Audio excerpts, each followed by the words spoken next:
All right, welcome everyone. I'm Abra Brisbane. You can call me Dr. Abra or Dr. Brisbane. Everyone is fine. This is Honors Map 246, Elementary Statistics. Hopefully that's what you're here for. All right. So I am recording this on Zoom so that if anyone has an excused absence, you'll be able to watch the recordings later. So I will go ahead and share my screen for that.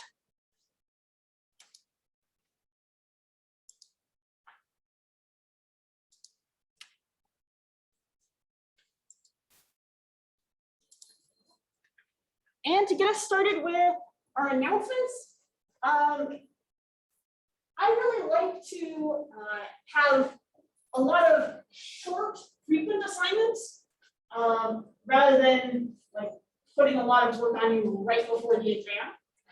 Oh, sorry, that's fine. I have homework set up to be due mostly every Monday, Wednesday, and Friday in class. It'll be due 15 minutes before class, and then we'll be able to spend the first few minutes of class discussing questions that you had in trouble. Welcome. So your first homework assignment will be due on Wednesday, 15 minutes before class, and I'll show you how to access that.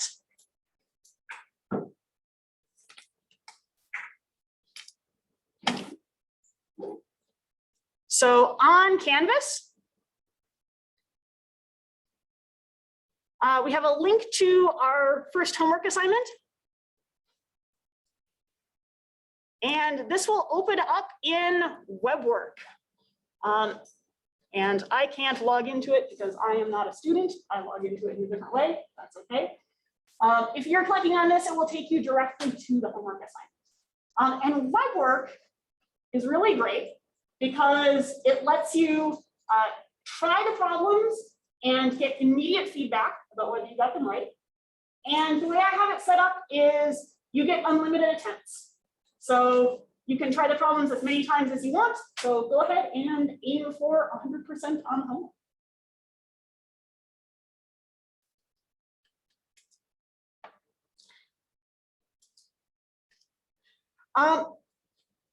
Another thing about this class is that I want to spend our time in class helping you understand the statistical concepts and not like writing things on the board for you to copy into your notes. So pretty much every class, there's going to be a pre-class assignment, either reading in your book or videos that I've recorded that hit the key topics that I'd like you to take notes on, so that then we can get into really understanding what they mean in class. So please check out Canvas for tomorrow's pre-class assignment.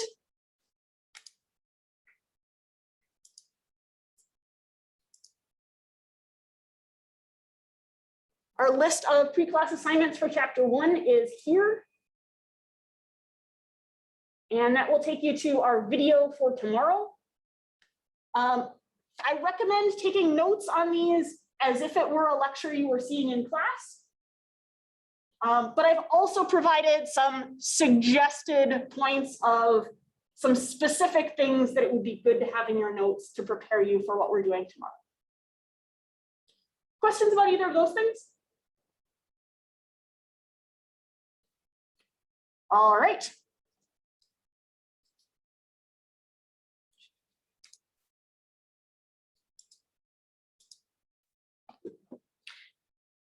My office hours this semester are going to be online on Zoom.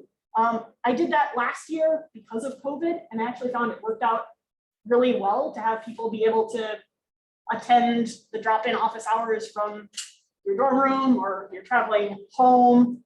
And it meant that I was able to have an office hour on the weekend without having to come into campus. So that was kind of nice. So these are the times for my office hours.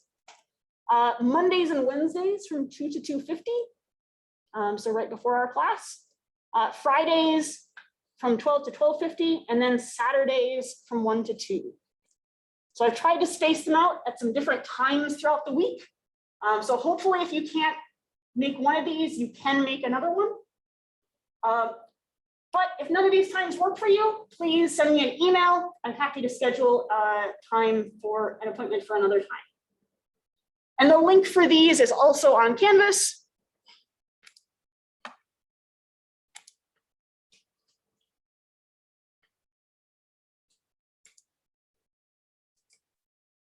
Here's the link, and here's a reminder of when the times are.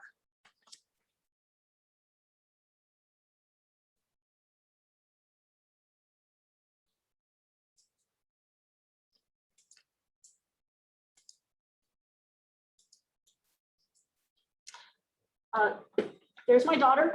Her name is Tana. She is 3. Because she's 3, she's too young to be vaccinated against COVID. The vaccine is only approved for people aged 12 and up. So for me, it's really important to create some herd immunity around her. You might have people in your life who can't be vaccinated either because of their age or because of immune conditions. So if you're not vaccinated yet, I would encourage you to please get vaccinated. And to wear your mask over your mouth and nose. Like, I'll be bugging you about that, and I encourage you to bug me if my mask slides down below my nose. I also plan to continue wearing my mask at least until my daughter can be vaccinated. So even if our mask mandate on campus gets rescinded, I'm going to keep wearing my mask. And so if you are in the camp of, I can't wait to get rid of these masks, I can't wait until the mask mandate is done, that's great. I encourage you to do the things that are going to reduce our rate of transmission on campus so that we can get to that point sooner.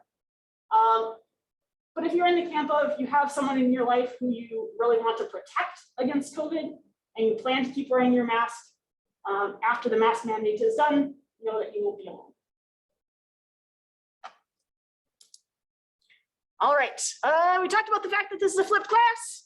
We talked about the fact that there are frequent short assignments. Questions about those logistics sort of things? All right. So let's talk about some introductory definitions and statistics. So observational units are the individual entities on which data are recorded.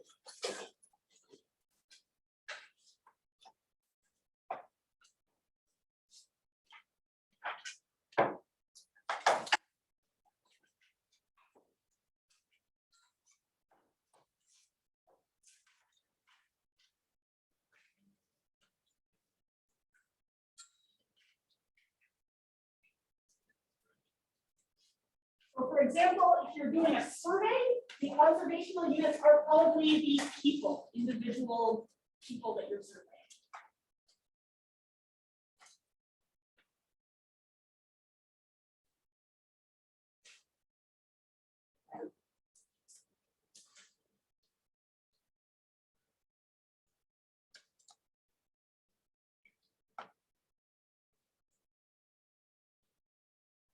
And a good way to think about this is to think about how you would lay out the data as you were gathering it, before you did any sort of summary on it or any sort of analysis. Typically, you would have each row of the data being one observational unit. So in this example, each school is one observational unit.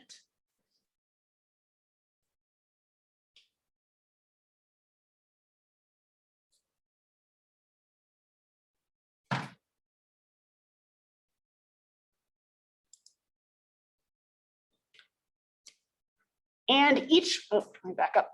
Each column of this, except for the individual identifier, is a variable. So here I would say that the college name is probably not a variable. It's probably not something that we would use to analyze, because probably each observational unit is going to have a different name. But each of these other 3 columns, so public or private, number of students enrolled in 1 year, and the student faculty ratio, each of those is a variable.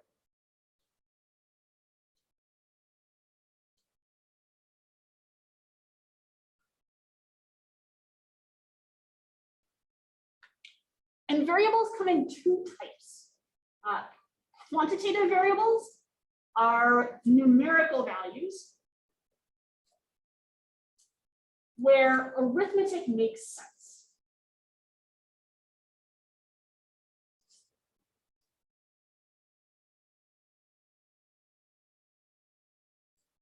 And categorical or qualitative variables are variables that define groups or categories of the observational units.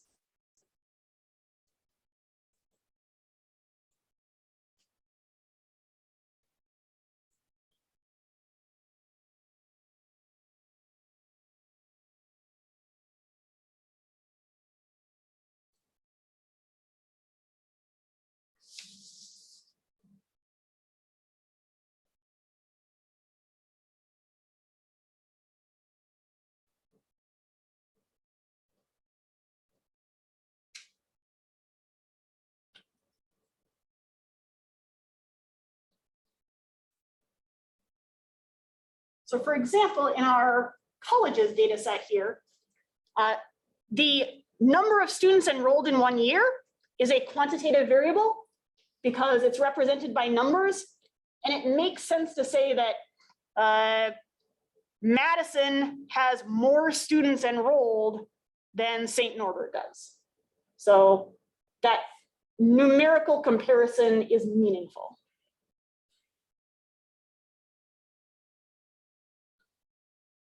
Whereas public or private is a categorical variable because it divides the observational units into two categories, public schools and private schools.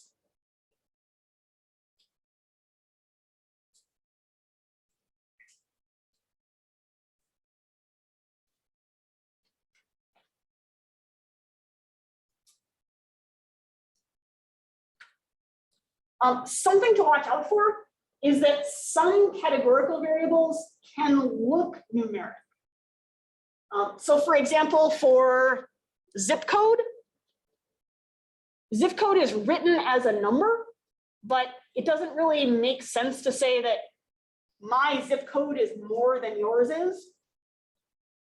That doesn't tell us anything about where we live. It just tells us that we're in two different groups. We're in two different categories.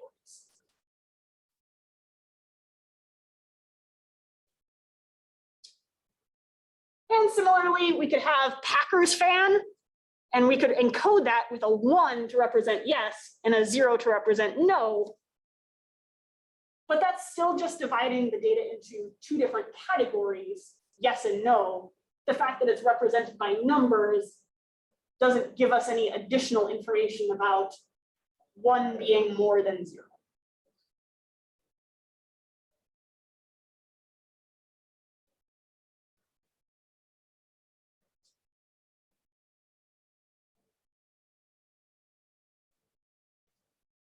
Questions so far?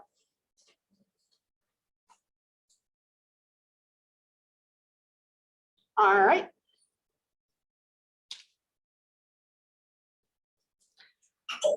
There are a few different names for shapes of distributions. So what we're looking at here are histograms of quantitative data. So you can imagine that, say maybe these are people's ages. Different ages would be written along the horizontal axis here. So like we'd have babies over on the left and people who are very, very old over on the right. And then the heights of the bars are telling how many people in our data set had each of those ages.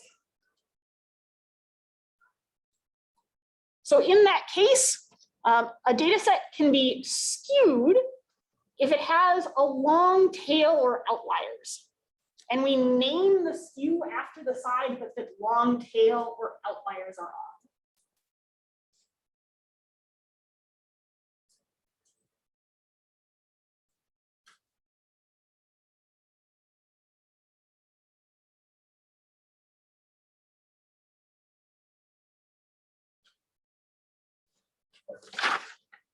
Nick? Why are you named after the wall? That's kind of like, Yeah, that does seem kind of backwards, doesn't it? I don't know historically why that is. You do get used to it, and sort of the idea of looking for where are the outliers lets you name the skew of the distribution. But that's a good question, if there's a historical reason for why it got named that way.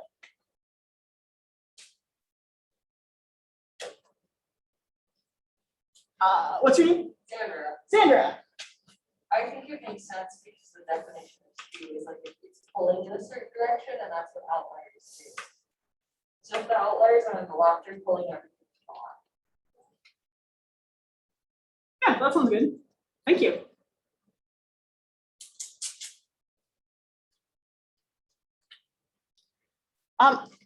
If a data set isn't skewed, then it's probably approximately symmetric, which can have some additional qualifiers to it. A distribution is approximately uniform if all of the possible values are approximately equally common.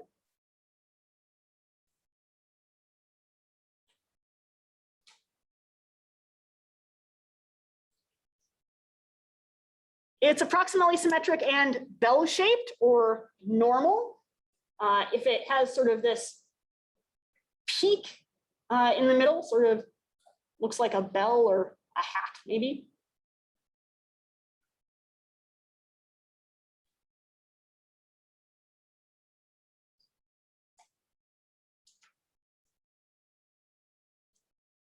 And then it might be approximately symmetric and bimodal, meaning it has two peaks. Or it could be multimodal, having more than two peaks.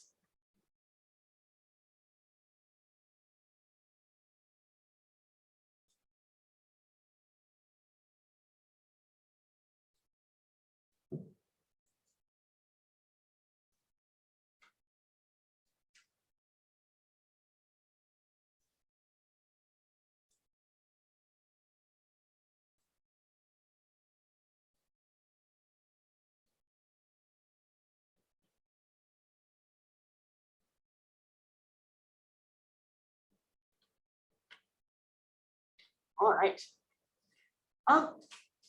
So there are three different ways to measure or summarize where the center of a distribution is that you may have heard of before. Anyone tell me one way of summarizing where the center of a distribution is?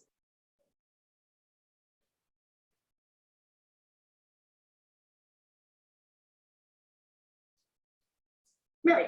The mode. Yeah, the mode. Any others? Sandra? Mean. Mean. Or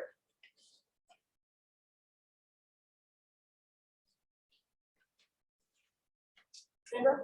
Yeah, median. Yeah, the median.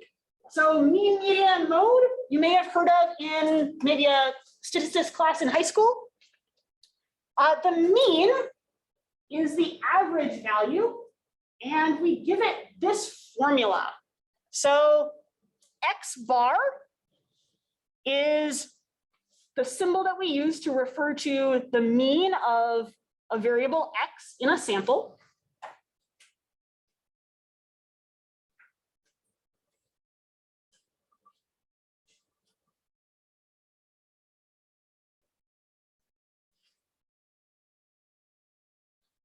And this formula looks complicated, but it's really nothing to worry about.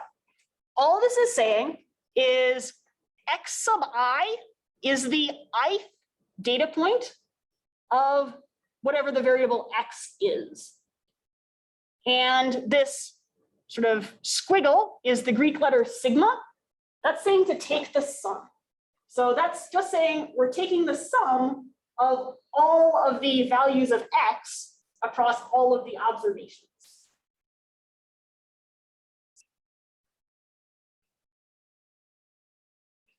And then we're dividing by lowercase n is typically the symbol we use for the sample size. So we add up all the data points and then divide by the number of data points that there are.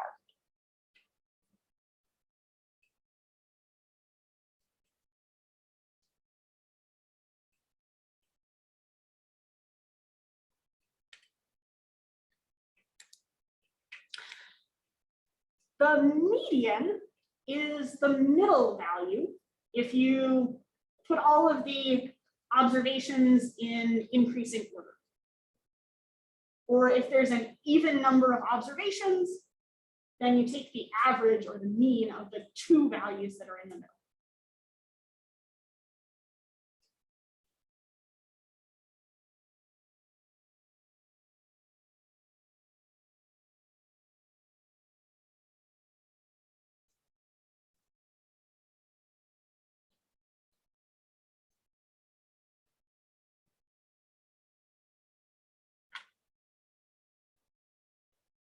And finally, the mode is the value that's most common.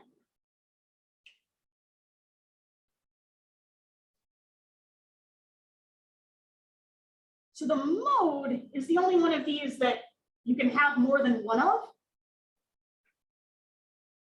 If you have two values that are the most common. And we typically won't use the mode for quantitative variables. The most common value is often not a very good description of where the middle of the data set is. But it is useful for describing categorical variables, and it's useful for describing the shape of a distribution. Mary. Can you refer to a bimodal model as multimodal, or should you just call it bimodal and then free it up? I would say that some people would use multimodal to refer to a bimodal distribution. I think it depends on sort of what your goals are. If you're trying to draw comparisons between this data set and this other one, they're both non-unimodal. Then you might say they're both multimodal, even though one has 2 peaks and one has 3. If you're trying to be sort of more narrow in your definition and specifically talk about, does it have 2 peaks or does it have more, then you would say, this one is bimodal and this one is multimodal, which for this analysis I'm calling as more than 2 peaks.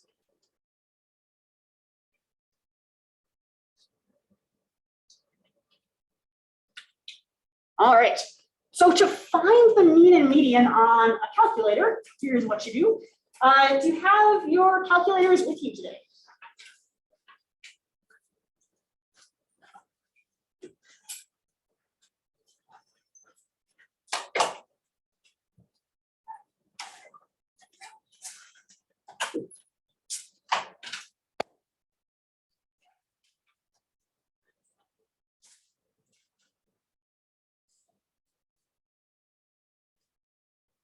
So if you press the Stat button and then go over to Edit and press Enter, then you can enter data into one of your lists, say L1 for the first list. And then you can go to Stat, press the Stat button again, and then go to Calc and choose one var stats, which stands for one variable statistics.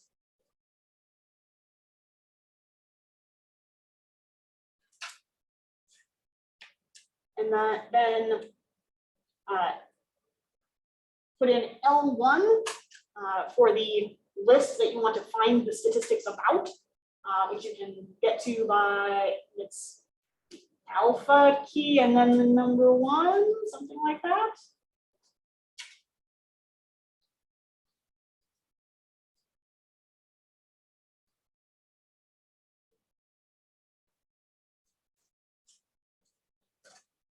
And have a calculator with you. Why don't you try finding the mean and median of this data set? 13, 19, 22, 23, 27. And if you don't have a calculator with you, those numbers are in increasing order, so you can still find the median.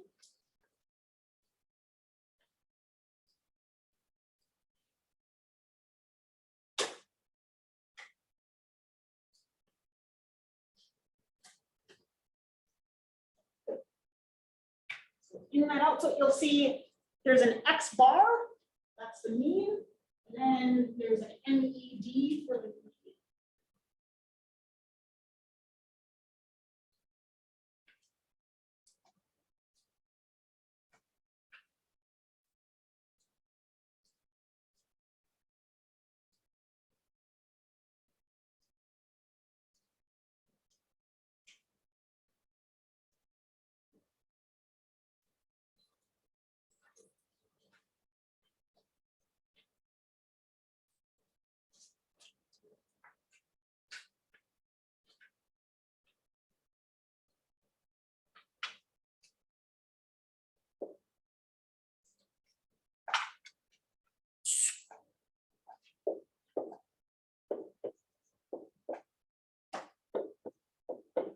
All right, someone with the calculator want to tell us what they got for X bar, the mean?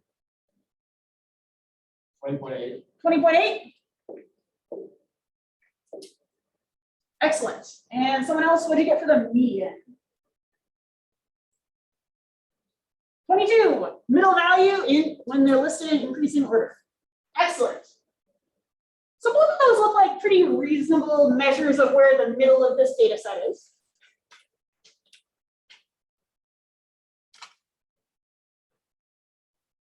How do I change this?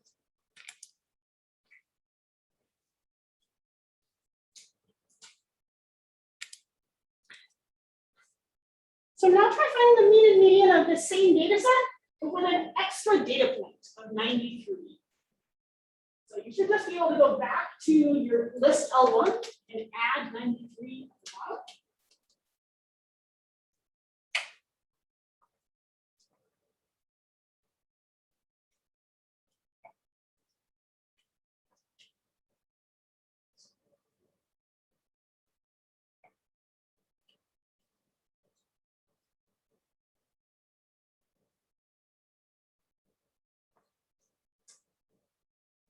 All right, someone want to tell us what they got for the mean?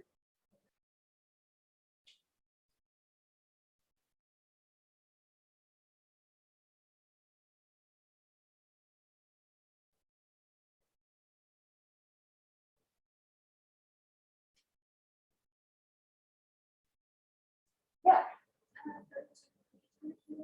32.8.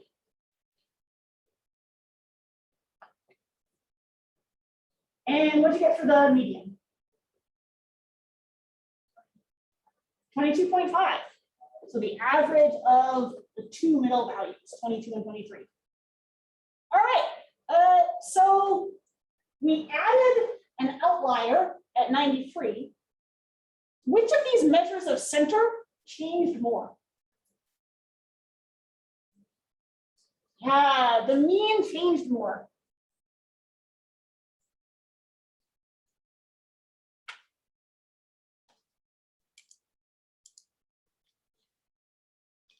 So we say that the median is resistant to outliers.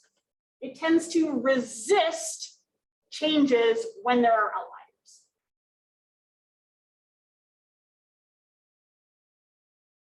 Whereas the mean tends to get pulled in the direction of the outliers or the long tail in a skewed data set.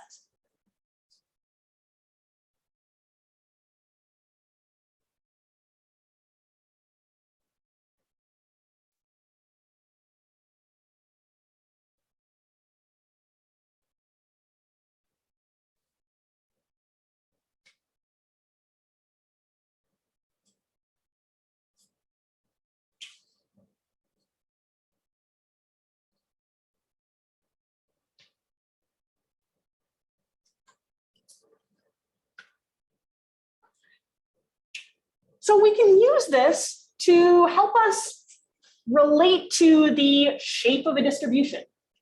So for example, here's a data set on the ages of winners of the Oscar for Best Actress.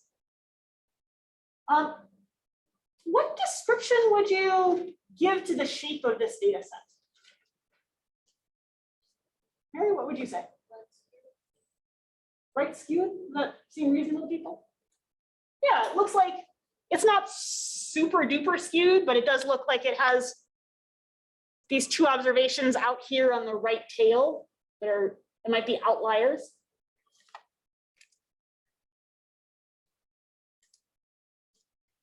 So if we look at the summary statistics for this data set, we see that the median is 34 and the mean is 38.76. So the mean is higher than the median, which agrees with the idea that this is a right skewed data set, that the mean got pulled in the direction of those outliers.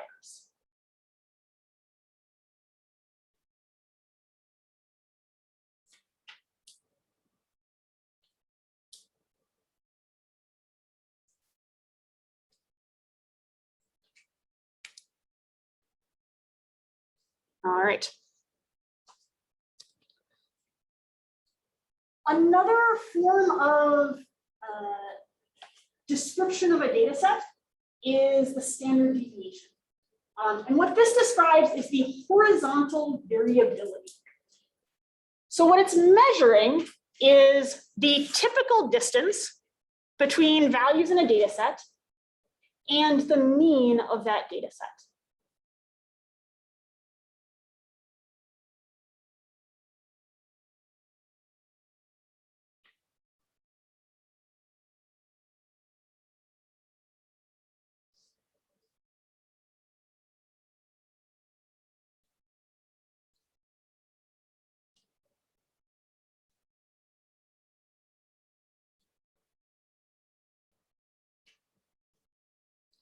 So what these two graphs are showing are two data sets with the same mean.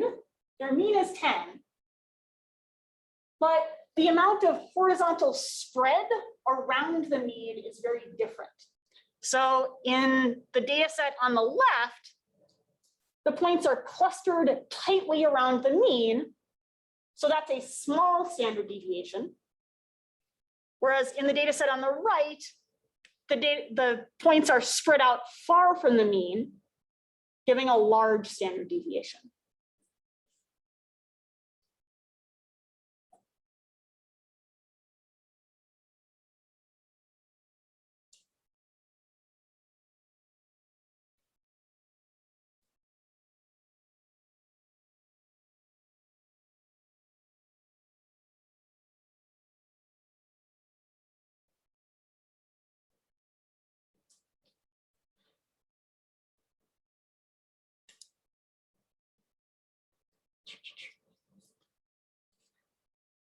There are two different symbols for standard deviation depending on what we're computing it from. So S, or S sub x, represents the standard deviation of a distribution that you measured from a sample. And sigma sub x represents the standard deviation of a distribution that you measured from the entire population.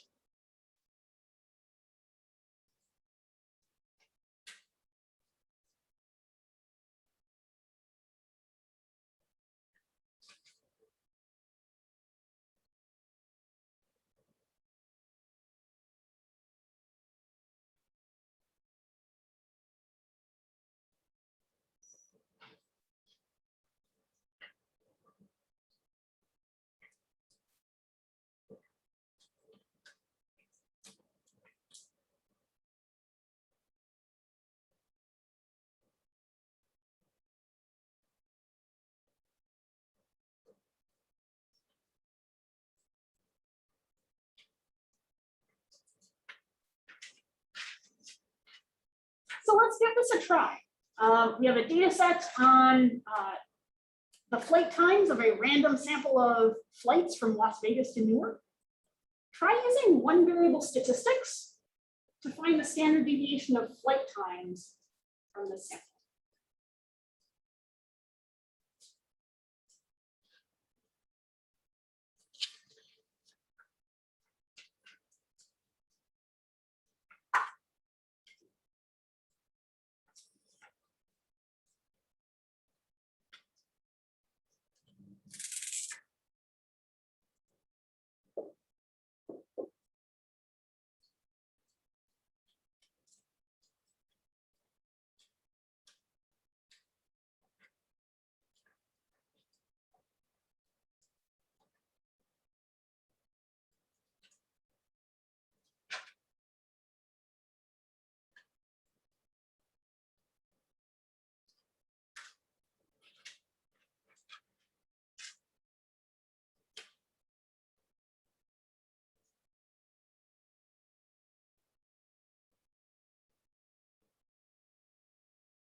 All right, so this is a sample of flights.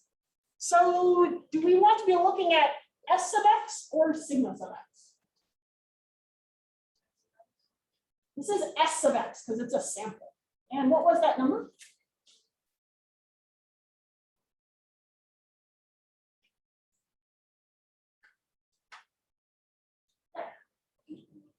Eight point four.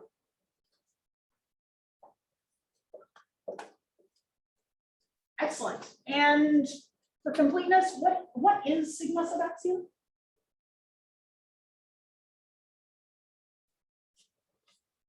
That was good. 7.8. All right. So you'll notice that we get two different numbers for the standard deviation, depending on whether this is a sample or the whole population. The number for the sample standard deviation is always going to be bigger than the standard deviation if it were a population. The reason for that is that if this were a population, then we would know we've got all the data here. We're seeing all of the variability as far as it gets from the mean. We've got the largest value and smallest value, everything's in there. In that case, the standard deviation would be 7.8. But because we know this is a sample, the calculation is saying, hey, there's probably some variability that's not in this data set. We probably don't have the absolute maximum and the absolute minimum. So the standard deviation needs to be slightly bigger to account for the fact that we're not seeing all of the variability in the data set. For purposes of this class, you don't need to know the formulas to compute each of these. You need to be able to compute the standard deviation on a calculator and explain why the standard deviation measured from a sample is going to be bigger than the standard deviation measured from a population. They're both trying to get at the same thing, but when we're measuring from a sample, we need to account for the fact that we haven't seen all of the variability.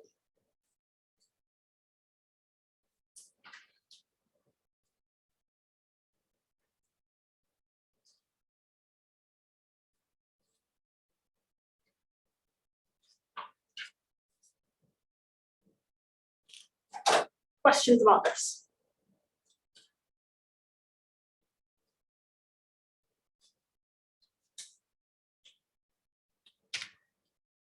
All right, good, talked about that.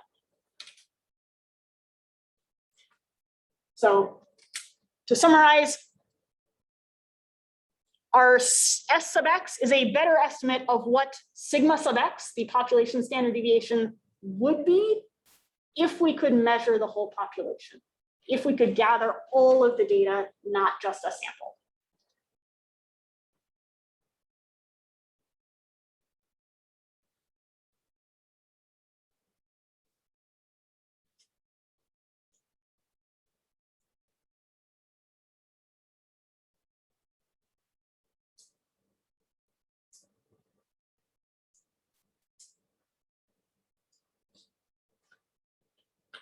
All right.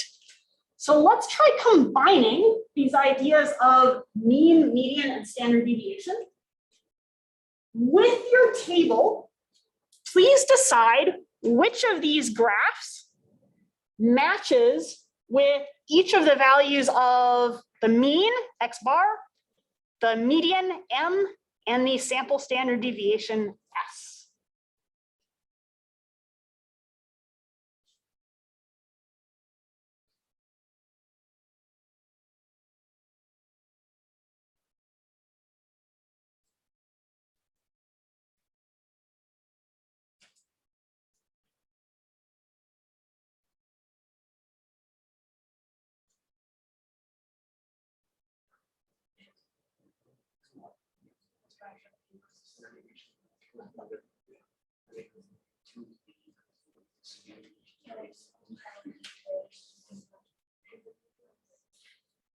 So I think she's. Well, there's one to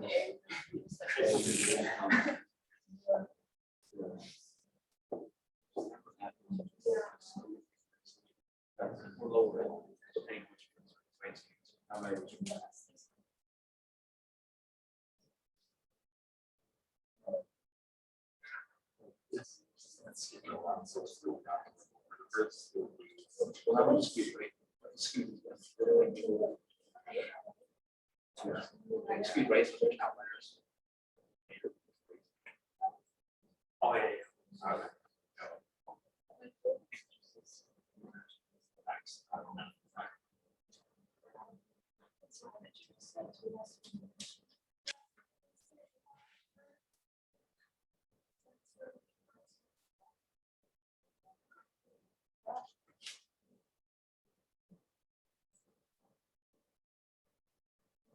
Okay.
All right. So let's start with graph number 2, because that's sort of the most different shape. I think that'll be the easiest one to separate from the other two. So how would you describe the shape of graph number 2? Right skewed. So how do we expect its mean to compare to its median? Higher. We expect the mean to be higher. So which of options A, B, and C has the mean being the most bigger than its median?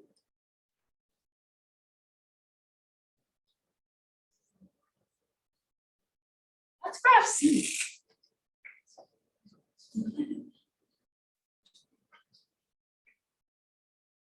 So then between graphs 1 and 3, they're both roughly symmetric. And it looks like sort of the middle point of each of them is around 13. So looks like either one of them could be A or C.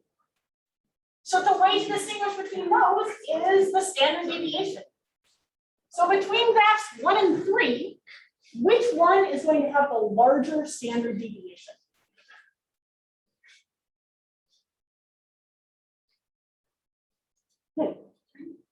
Three, why? Because it goes from 5 to 20, so it's over 100. Yeah, exactly. So we have two options for standard deviation, graphs A and, or options A and B. So 1 or 3.2. So option B has the larger standard deviation. So that's going to be graph 3.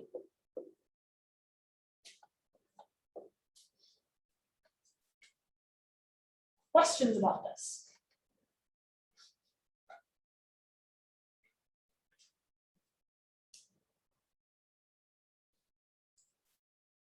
All right, thank you all for your good work today. Please check out the pre-class assignment, which will introduce our idea of evaluating the strength of evidence in statistical tests. I'll see you tomorrow. That's